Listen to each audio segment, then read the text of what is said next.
Dağlardır tomoşalı saparım dağlar ey dağlar. Senin vasfın yesem kamil göz bilen ey göz bilen. Sonu kamil mi taparım dağlar ey dağlar. Dağlar ey dağlar.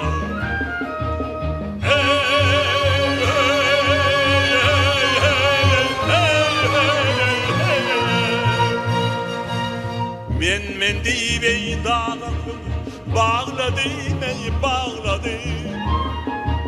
Seni görmek için ağladım, ağladım. Boyumu denen sağladım,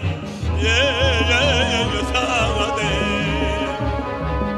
Oy benim de şükür dağlar ey dağlar. Eteğimde illere mekan tuttular. At sapı bir ay çekmeyi peykam attılar. Seviştiler, vuruştular, öttüler. Öttüler. Benim seni sevim öter dağlar ey dağlar.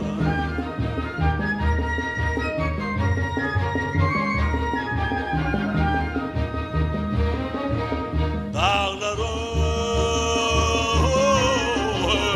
ey dağlar.